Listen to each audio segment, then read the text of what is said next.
الحمد لله رب العالمين، والصلاة والسلام على سيدنا محمد وعلى آله وأصحابه أجمعين. أما بعد، فقد قال الله تعالى في القرآن العظيم والفرقان المجيد: فأعوذ بالله من الشيطان الرجيم، بسم الله الرحمن الرحيم. قال لا تؤاخذني بما نسيت ولا ترهقني من أمري يسرا. صدق الله العلي العظيم. சர்வ புகழும் புகழ்ச்சியும் ஏக வல்லோனாகிய அல்லாஹ்வுக்கு உரித்தாகட்டுமாக.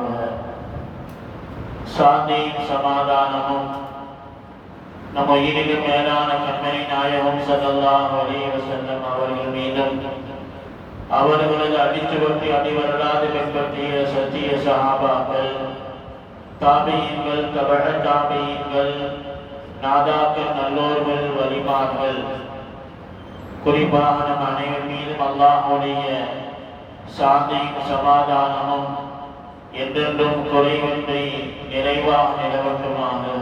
ஆமீன். அல்லாஹ்வுடைய அன்பையும் அருளையும் அள்ளி பருக வேண்டும் என்ற ஆர்வத்தோடு இங்கே வருகை தந்திருக்கின்ற அறிவில் சிறந்த அன்பு சகோதரர்களே, பெரியோர்களே, பாசத்துக்குரிய தாய்மார்களே, சகோதர சகோதரிகளே, அல்லாஹ்வுடைய மாபெரும் கிருபையினால் இன்றைக்கு ஓதப்பட்ட திருமறை குர்ஆனிலே 3 அத்தியாயங்கள் ஓதப்பட்டிருக்கிறது. ஒன்று சூரத்து நஹல், இரண்டாவது சூரத்து பனி இஸ்ராயீல், மூன்றாவது சூரத்துல் கஹ்ஃப், குகைவாசிகள் என்கின்ற 3 அத்தியாயங்கள் குர்ஆன் தராவீஹ் தொழுகையில் ஓதப்பட்டிருக்கிறது. இதில் நாம் பார்க்கக்கூடிய இன்றைக்குண்டான செய்தி என்னவென்றால், இதுல கஹ்ஃப் அத்தியாயத்துல பல்வேறு இடங்கள்ல மறதியை குறித்து சில செய்திகள் வருகிறது. அதனால் மறதி மனிதனுக்கு அல்லாஹ் தந்த வெகுமதி. சில நேரங்களில் அது அருள்கொடையாக இருக்கிறது, சில நேரங்களில் மறதி என்பது சோதனையாக ஆகிவிடுகிறது. முதல்ல குர்ஆனில் அல்லாஹ் தஆலா எங்கெல்லாம் கஹ்ஃப் அத்தியாயத்திலே மறதி சம்பந்தமாக வரக்கூடிய செய்திகள் என்ன என்று நாம் முதல்ல பார்த்தோம்.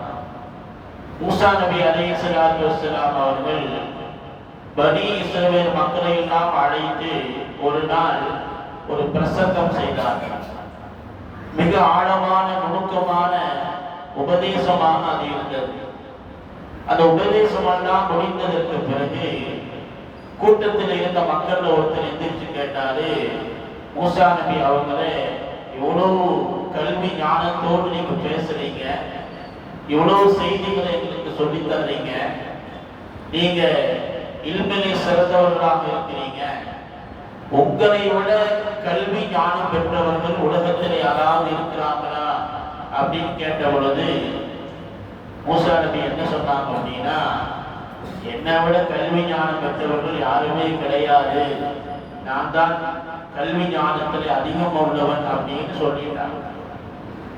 சொன்னதுனால என்னாச்சு அப்படின்னா, அல்லாஹ் சொன்னான், மூசாவே, உங்களை விட கல்வி ஞானம் படைத்தவர்கள் உலகத்துல நிறைய பேர் இருக்கிறாங்க. அதனால இந்த இடத்துல ஒருத்தர் உங்களை விட ஞானம் உள்ளவராக இருக்கிறாரு, அங்க போய் நீங்க அந்த இல்மை படித்துக் கொண்டு வாருங்கள் என்று அல்லாஹ் அனுப்பி வைத்தான். இப்ப அல்லாஹ் சொன்னா, அவர்கள் இருக்கக்கூடிய இடம் எங்க இருக்குது அப்படின்னா, 2 கடல்களும் சந்திக்கக்கூடிய இடம், அந்த இடத்துல போய் தேடி பாருங்க என்று அல்லாஹ் அனுப்பி விட்டான். மூசா நபி என்ன செஞ்சாங்க அப்படின்னா, யா அல்லாஹ், நான் போறேன் அப்படின்னா அவர் எந்த இடத்துல சந்திக்கிறது, அதற்குண்டான அடையாளம் ஏதாவது எனக்கு நீ காமித்துக்கா அப்படின்னு சொன்ன பொழுது அல்லாஹ் சொன்னா, நீங்க போகக்கூடிய பயணத்துல ஒரு மீனை எடுத்துட்டு போங்க. அந்த மீன் என்ன செய்யும் அப்படின்னா, அது திடீரென்று உயிர் பெற்று அது காணாமல் போய்விடும்.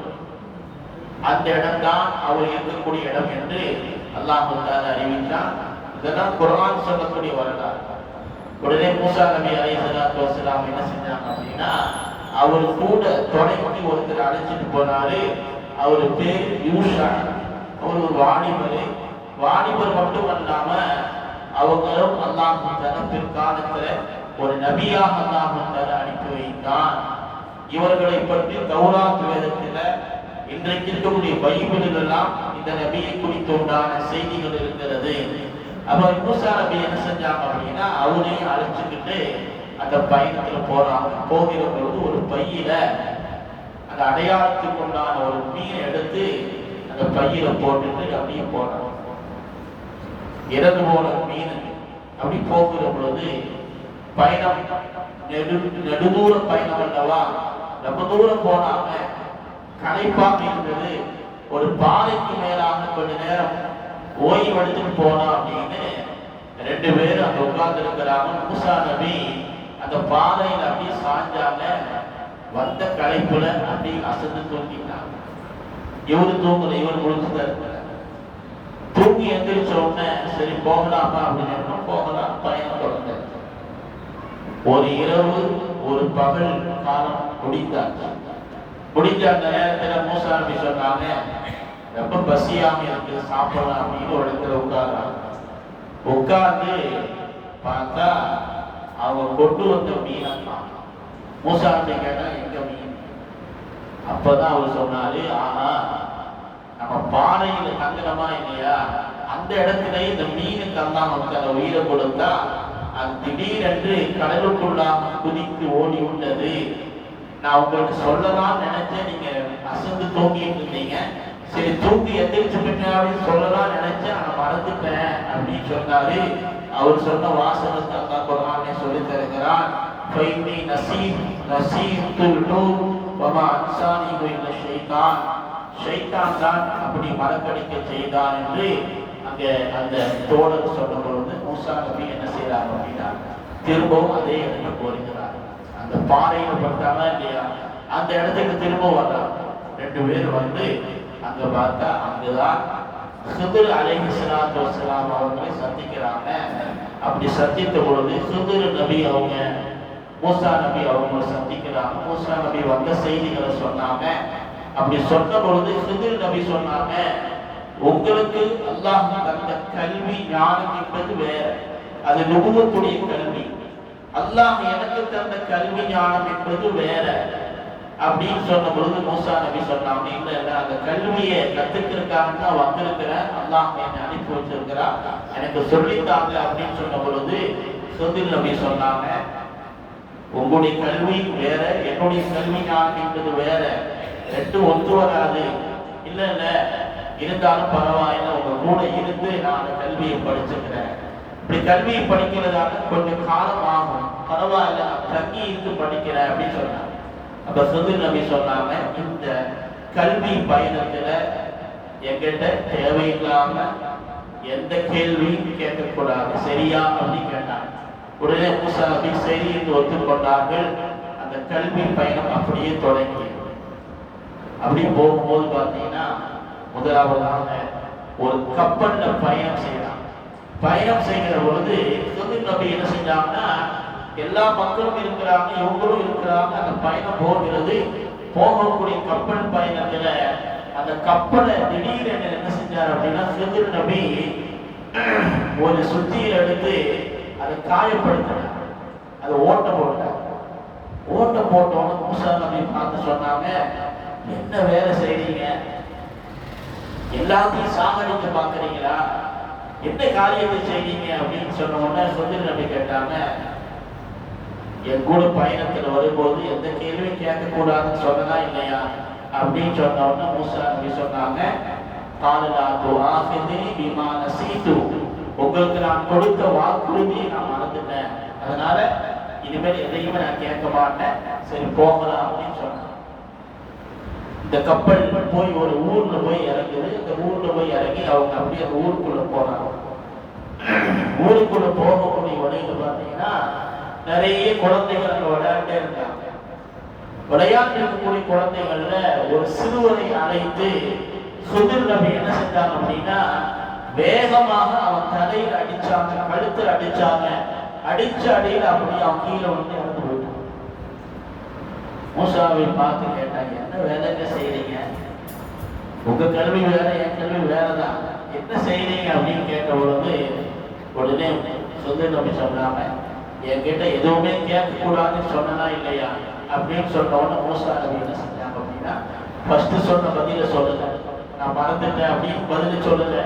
சொன்னாங்க, நான் வந்து இனிமே பேசவே மாட்டேன், நீங்க என்ன செஞ்சாலும் நான் பேசலாம், ஏதாவது பேசுறேன்னு என்னை அனுப்பி வச்சிருங்க அப்படின்னு சொல்லிட்டாங்க. சரி, இன்னும் மூன்றாவது ஒரு நிகழ்வு நடக்குகிறது. அந்த ஊருக்குள்ள போகும்போது அந்த ஊர்ல விருந்தாளிகள் யாராவது வந்தாங்க அப்படின்னா அன்னைக்குள்ள காலத்துல அவர்களுக்கு உணவுகளை கொடுத்து அவங்கள உபசரிப்பாங்க. ஆனா அந்த ஊர் மக்கள் என்ன செஞ்சாங்க அப்படின்னா, இவங்களை யாரையுமே கண்டுக்கல, அவங்க என்னென்ன கேட்கல, எந்த விருந்தும் கொடுக்கல, எந்த உபசரிப்பும் செய்யல, எந்த கண்ணியமும் செய்யல. ஆனால் சொல்லு நபி என்ன செஞ்சாங்க அப்படின்னா, ஒன்றும் பேசாம போனாங்க. அங்கே ஒரு சுவர் இருந்தது, அந்த சுவர் என்ன செஞ்சது அப்படின்னா கீழே விழுகிற மாதிரி இருந்துச்சு. உடனே சொல்லு நபி என்ன செஞ்சாங்க அப்படின்னா அதை சரி செஞ்சாங்க. சரி செஞ்ச போது மூசா நபி பக்கத்துல இருந்து கேட்டாங்க, இந்த ஊருக்காக ஒருத்த கூட நம்ம என்னன்னு கேட்கல, வந்த போது ஒருத்த கூட நம்ம கவனிக்கல, இந்த ஊருக்காரங்களுக்கு நம்ம இதெல்லாம் செய்ய வேண்டிய தேவை இருக்குதா அப்படின்னு கேட்ட போது சொல்லி நபி அலைஹிஸ்ஸலாத்து வஸலாம் சொன்னாங்க, இந்த பயணம் இதோடு முடிஞ்சிட்டுப்பா, இனிமேல் உனக்கும் இந்த பயணத்துக்கு ஒத்து வராது அப்படின்னு சொல்லிட்டு வந்த பயணத்திலே நடந்த நிகழ்வுகளை சொன்னாங்க. முதலாக நான் ஒரு கப்பலை ஏன் ஓட்ட போட்டேன் அப்படின்னா, அங்கே வரக்கூடிய கப்பல்கள் நல்ல கப்பல்கள் எங்க கிடைக்கிறதோ அங்கே கொள்ளையர்கள் என்ன செய்யறாங்க அப்படின்னா அந்த கப்பல்ல சூறையாடி அந்த கப்பலை அபகரித்துக் கொள்கிறார்கள். எங்கே சில ஓட்டைகள் சில இடையூறுகள் இருக்கிறது அந்த கப்பலை ஒண்ணுமே செய்ய மாட்டாங்க, விட்டுருவாங்க, அதனால்தான் அந்த கப்பலை நான் ஓட்ட போட்டேன் அப்படின்னு முதல் விளக்கம் சொன்னாங்க. இரண்டாவது, ஒரு சிறுவனை அழைத்து நான் அடிச்சு அவனை சாகடிச்சேனா இல்லையா, அது அல்லாஹ்வுடைய உத்தரவாக இருந்தது. அந்த சிறுவன் பெரிதானதற்கு பிறகு அவனும் காஃபிராகி தன்னுடைய பெற்றோர்களையும் காஃபிராக்கிடுவான். அதனால் அல்லாஹ்வுடைய உத்தரவுனால அந்த சிறுவனை அவனை செஞ்ச கொலை செய்தேன். மூன்றாவதாக, ஒரு சுவர் கீழே விழுந்து கிடந்தது அல்லவா, அந்த சுவருக்கு அடியிலே முன்னோர்கள் சிலர்கள் அங்கே சில புதையல்கள் வச்சிருக்கிறாங்க. யாருக்காக வேண்டி அப்படின்னா அவருடைய சந்ததிகளுக்காக வேண்டி சில தங்க காசுகளை வச்சிருக்கிறாங்க. அந்த தங்க காசுகள் ஹலாலான காசுகள், அது அவங்க குடும்பத்துக்கு தான் போய் சேரணும். இந்த சுவர் கீழே விழுந்ததுனால யாராவது வந்து அதை தோண்டி எடுத்துருவாங்க. அதனால் அல்லாஹ்வுடைய இல்மினால, அல்லாஹ் தந்த அறிவுனால அதை நான் சரி செய்து வைத்தேன் என்று ஹுதுர் அலைஹிஸ்ஸலாத்து வஸலாம் அவர்கள் அங்கே பதில் சொன்னாங்க என்று இன்றைக்கு ஓதப்பட்ட நாளைக்கு அது தொடர்ந்து ஓதுவாங்க. குர்ஆன் சொல்லக்கூடிய வரலாறுகள் தான் இந்த வரலாறுகளாக இருக்கிறது. இதுல மூசா நபி அவங்களும் அங்க கூட ஒரு வாலிபர் போனால அவங்க சொன்ன வார்த்தை தான் மறந்து விட்டேன் அப்படிங்கிற அந்த வார்த்தையை சொன்னாங்க. பொதுவாக மறதி என்பது மனிதனுக்கு இயல்பானது. உலகத்திலேயே முதலாக வந்த வியாதி என்பது மறதிதான். ஆதம் அலைஹிஸ்ஸலாத்து வஸலாம் அவர்களை அல்லாஹ் தஆலா படைத்து இந்த மரத்துக்கு அருகாமையில் போகாதீங்க, ஏற்கனவே வரலாறு சொன்னமா இல்லையா, இந்த கனியை சாப்பிடாதீங்க அப்படின்னு சொன்னபோது சாப்பிட்டாங்க. சாப்பிட்டுட்டு அவங்க என்ன சொன்னாங்க அப்படின்னா, யா அல்லாஹ் நீ சொன்னதை நான் மறந்துட்டேன் அப்படின்னு சொன்னாங்க. நபி ஸல்லல்லாஹு அலைஹி வஸல்லம் அவர்கள் இந்த செய்தியை சொல்லிட்டு சொல்றாங்க, நசிய ஆதமு வ நசியத் துர்ரியத்துஹு. ஆதம் நபி மறந்துட்டாரு, அவருடைய சந்ததிகளும் மறதியிலே ஆழ்த்து விடுவார்கள் என்று நபிகள் நாயகம் ஸல்லல்லாஹு அலைஹி வஸல்லம் சொல்றாங்க. அப்ப மறதி என்பது மனிதனுக்கு ஏற்படக்கூடிய இயல்பான ஒன்று. அவ்வளவு நாசி மறதியில் முதன்மையானவர், அதே மாதிரி மனிதர்களில் முதன்மையானவர், மறதியிலும் முதன்மையானவர் என்று ஒரு பழமொழி சொல்வார்கள் அரபியிலே.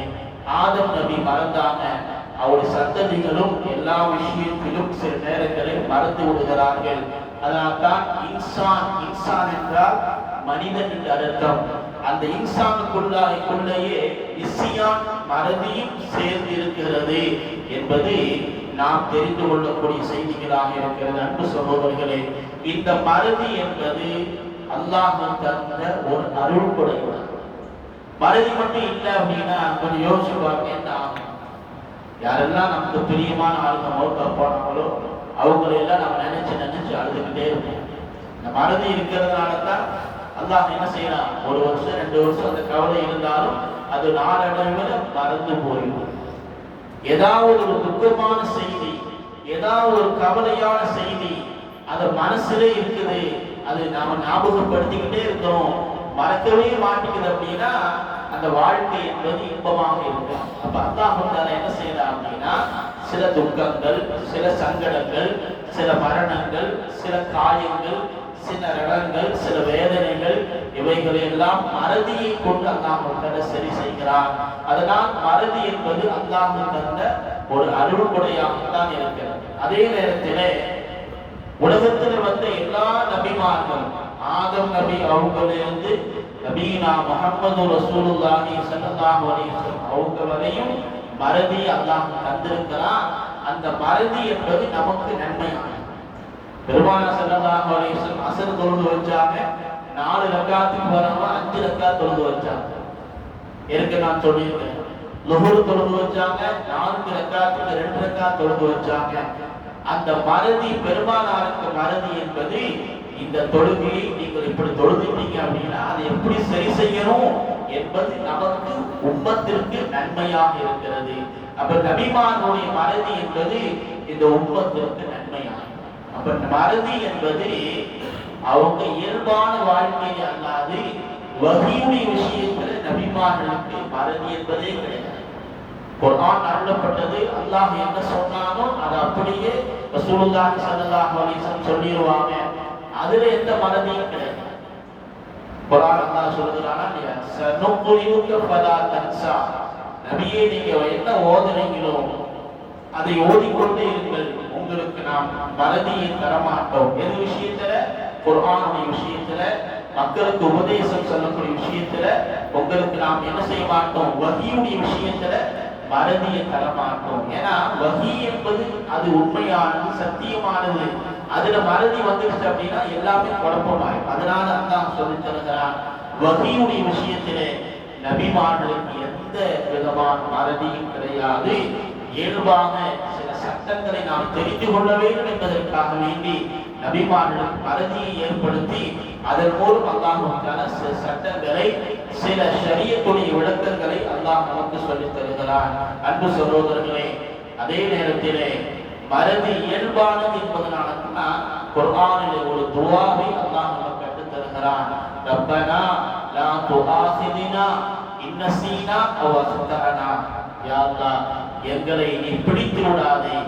மறதி எங்களுக்கு ஏற்படுகிற பொழுது அந்த குற்றத்திற்காக வேண்டி எங்களை பிடித்து விடாதே. தவறுகள் எங்களுக்கு ஏற்படுகிற பொழுது அந்த தவறுக்காக வேண்டி தண்டனை தந்து விடாதே என்று அற்புதமான துஆவை அல்லாஹ் நமக்கு கற்றுத் தருகிறான். அதனால்தான் நபிகள் நாயகம் ஸல்லல்லாஹு அலைஹி வஸல்லம் சொன்னார்கள், 3 காரியத்திற்கு அல்லாஹ் தஆலா தண்டனை தர மாட்டான், அல்லாஹ் பிடிக்க மாட்டான் என்று ரசூலுல்லாஹி ஸல்லல்லாஹு அலைஹி வஸல்லம் சொன்னார்கள். ஒன்று, தவறாக செய்வது. தப்பு செய்வது வேற, தவறுதலாக செய்வது வேற. அப்ப தவறாக செய்வது ஒன்று, மறதியாக செய்வது ஒன்று, நிர்பந்தத்தின் அடிப்படையிலே செய்வது ஒன்று. இந்த 3 காரியத்திற்கு அல்லாஹ் என்ன செய்வது இல்லை, தண்டனை பிடிப்பது கிடையாது. அதனால்தான் நம்ம நோன்பு வைக்கிறோம்.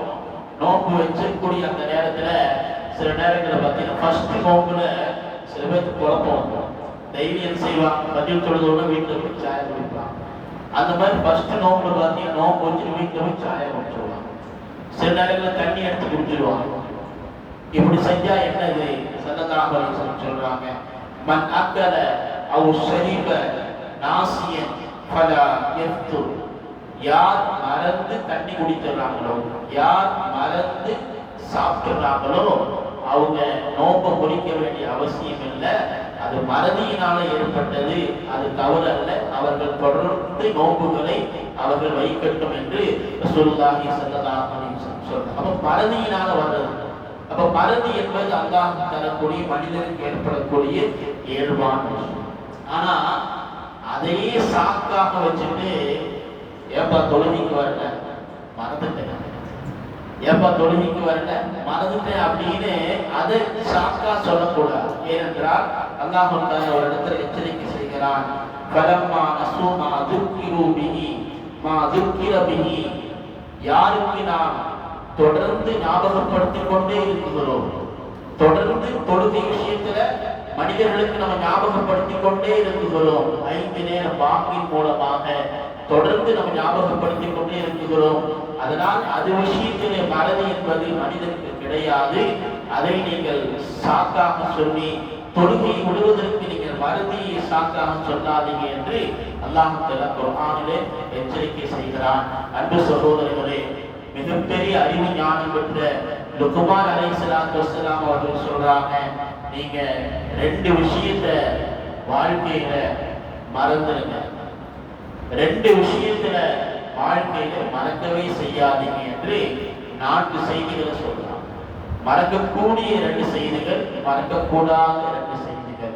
நாம் மறந்து விட வேண்டிய 2 செய்திகள் என்ன அப்படின்னா, நீங்கள் யாருக்காவது உபகாரம் செஞ்சீங்க, யாருக்காவது உதவி செஞ்சீங்க அப்படின்னா அந்த செஞ்ச உபகாரத்தை உதவியை மறந்துருங்க, அதை ஞாபகத்துல வச்சுட்டு இருக்காங்க. நல்ல காரியம் மறந்துருங்க, அதை ஞாபகத்துல வைக்காதீங்க. அதே மாதிரி பிறர் யாராவது உங்களுக்கு கெடுதல் செஞ்சாங்க அப்படின்னா அந்த கெடுதலையும் மறந்துடுங்க, அதை ஞாபகத்துல வச்சுட்டு தூக்கிட்டு அடையாதீங்க, அதை விட்டுருங்க. அப்ப பிறருக்கு நாம் செய்யக்கூடிய உபகாரமாக இருந்தாலும் சரி, பிறர் நமக்கு செய்யக்கூடிய கெடுதிகளாக இருந்தாலும் சரி, இதெல்லாம் நம்ம என்ன செய்யணும், மறந்து விடணும். நாம் மறக்கக்கூடாத 2 விஷயங்கள் என்ன அப்படின்னா, ஒன்று அல்லாஹ் உங்களை பார்த்துக்கிட்டே இருக்கிறான் என்பதை மறந்துடாதீங்க, மரணம் உண்டு என்பதை நீங்கள் மறந்து விடாதீங்க என்று லுக்மான் அலைஹிஸ்ஸலாத்து வஸ்ஸலாம் அவர்கள் முக்கியமான 2 செய்திகளை சொல்றாங்க. மரணம் உண்டு என்பதை மறந்துடாதீங்க, அல்லாஹ் எப்போதும் உங்களை கண்காணித்துக் கொண்டே இருக்கிறான் என்பதை மறந்து விடாதீர்கள் என்று லுக்மான் அலைஹிஸ்ஸலாத்து வஸ்ஸலாம் அவர்கள் சொல்லித் தருகிறார். எனவே அன்பு சகோதரர்களே, மறதி என்பது சில நேரங்களில் அல்லாஹ் தந்த நிஅமத்தாகவும் இருக்கிறது, மறதி என்பது சில நேரங்களில் சோதனையாகவும் இருக்கிறது. அல்லாஹ் சுப்ஹானஹு வ தஆலா அவனை மறக்காமல் வாழக்கூடிய நல்ல தௌஃபீக்கை வல்ல ரஹ்மான் நம் அனைவருக்கும் தந்தருள்வானாக. வாஹிரு தஅவானா